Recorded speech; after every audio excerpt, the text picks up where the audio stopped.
It's a very low overhead, as I mentioned there. SMTP, Simple Mail Transfer Protocol. If you're sending email messages, you're using SMTP for them to be sent. And keep that one straight. SMTP, Simple Mail Transfer Protocol, is the one to send your email. So when you set up an email client, one of the things you have to do is you have to set up what's the SMTP server that it's going to use. Where's it sending it to? And it's using SMTP to send it to that post office. Post office protocol, and the version of it we're currently using is version 3. So you normally see it as POP 3, but there actually was a POP 2 and a POP.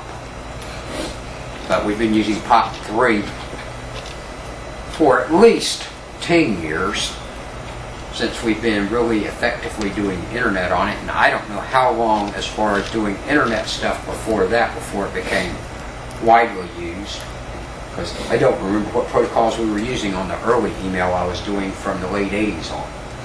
But I know from 94 on that we used POP 3 to receive. Now you're using POP 3 to receive email. Now that does not mean, probably for most of y'all that are taking the class, a lot of y'all, you're not using POP 3. POP 3 is used for when you're going to download the mail onto your client. So like in my case, I download all my messages onto my machine every night. I'm using POP 3 to pull them from the post office server down to my machine.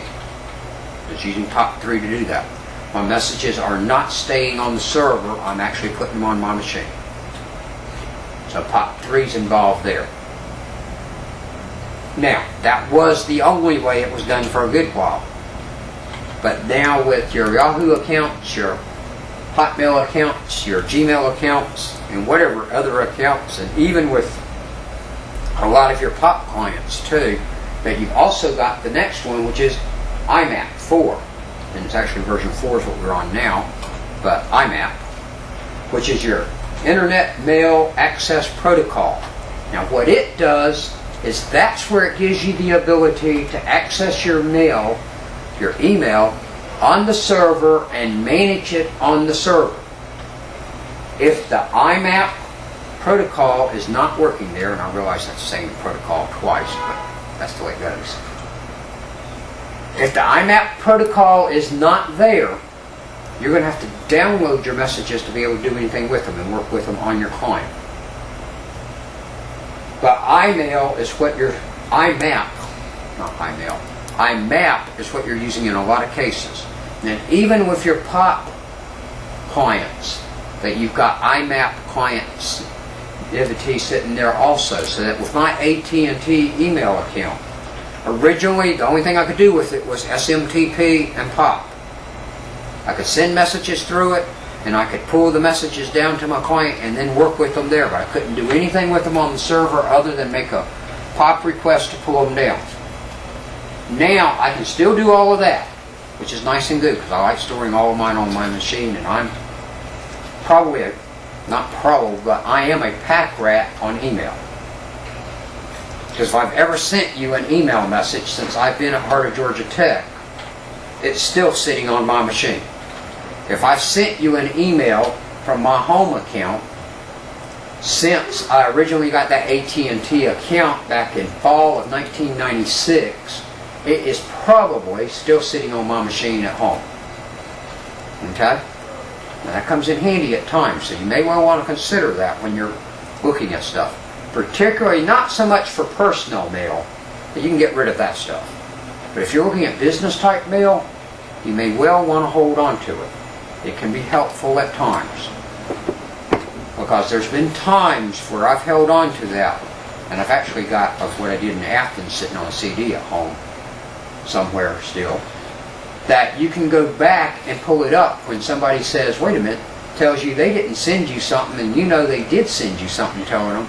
You can go back and find it for them and give it back to them. So it can be a support for you. It can also be a way to discover that you're wrong. They did send you information and what they told you wasn't what you were doing. So at that point, change what you're doing, although you may not exactly go tell them that you discovered they really had told you wrong, but you go ahead and you start doing what you're supposed to be doing and correct your action on it. But that can be helpful to you to hold that stuff. But IMAP can be real handy, because now what it meant back then was, originally, I had to always pull my mail down whatever server I was at if I was going to do anything with it. Well, you don't always want to do that. And the Hotmail accounts, the Gmail accounts, etc. are all nice on this part. You can get on them anywhere in the world, work with your email. You don't have to leave any trace of it about on the machine you were just working on. And you go in, work with the stuff sitting on the server. You can delete it there, read it, respond to it, whatever, and you're just working off of that server at some other location. Means I can sit here at school now, check my AT&T account without pulling the messages down on the machine here. And then when I get home, download them there to permanently keep them. Whereas before I had to download them here and then be able to look at them. But I could leave them on the server when I did download them. But I had to download them to be able to look at them and see what in the world was there. Now I don't have to go through that whole bit. I can just go out there, look on the server, see what it is, and work with the messages there using the IMAP protocol. Does everybody follow what IMAP does for you? Does IMAP have to be on the server that you're going to work with, or?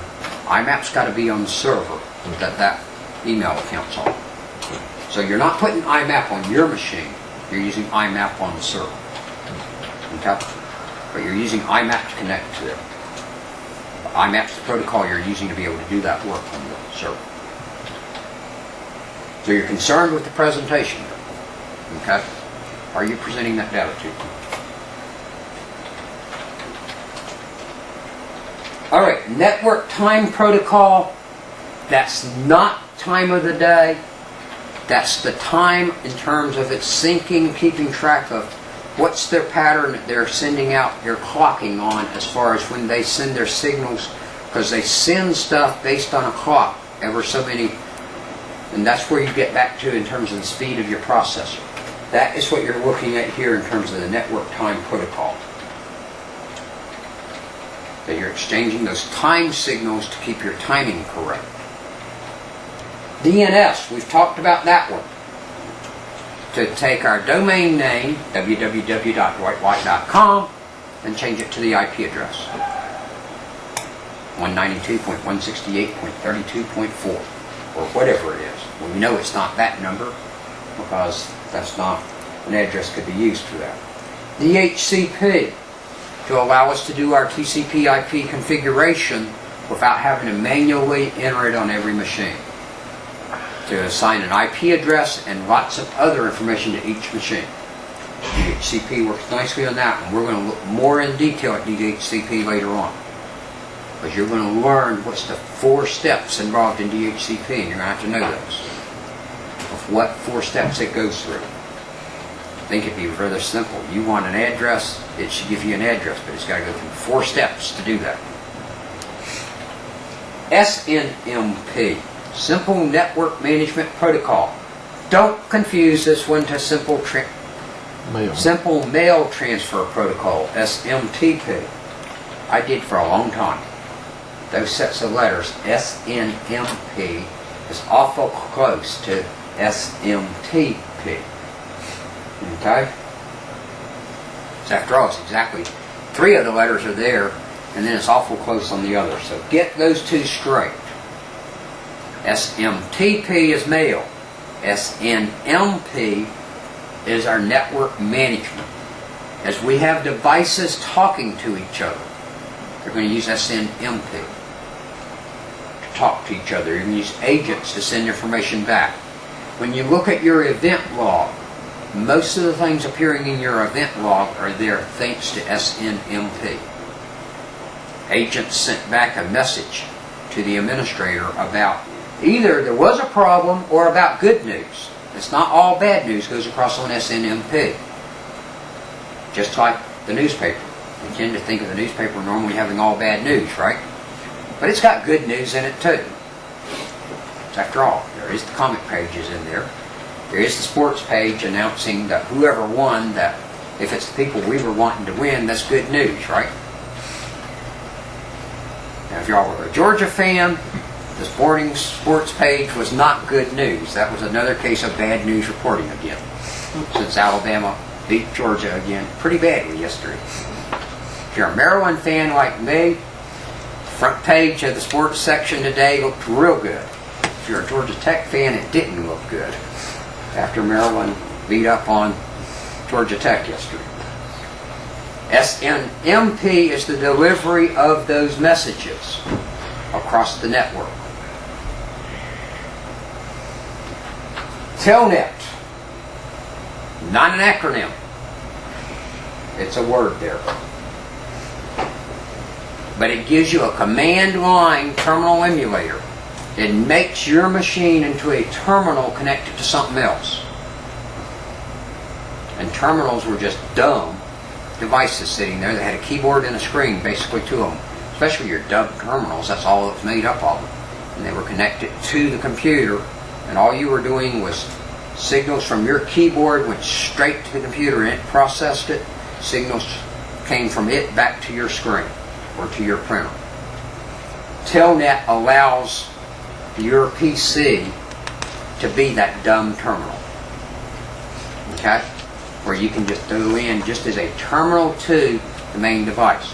In the Cisco class again, you'll use Telnet a whole lot because you'll Telnet into the routers to be able to go into them, and that you're a terminal on there, so you're effectively operating them. It's really working like that you watch with, in a lot of ways, it's real similar to what you're doing with PC Anywhere or Go to My PC or whatever. The other ones of it are doing somewhat of the same type thing, or the remote assistance that XP now has. You've got somewhat of the same, you're doing the same type things, although much more complicated than those later ones than Telnet. Telnet was a very simple one that you went in and you actually had control to do things inside that machine. So Telnet's an important one there. Questions on those? Alright, now, any questions on TCPIP, the fundamentals right there. Let's look, before we walk out today, I want y'all to look at one more thing to get us going where we can go rapidly through on the things tomorrow. And then you do have where you can also view it on the video on the Blackboard site. Actually, not through the Blackboard site, but go through what I gave you on the email. Kind of put it on Blackboard, the connection yet for it. But you can go through the email to look at and view the lecture also. But let's go back and look at our binary number system.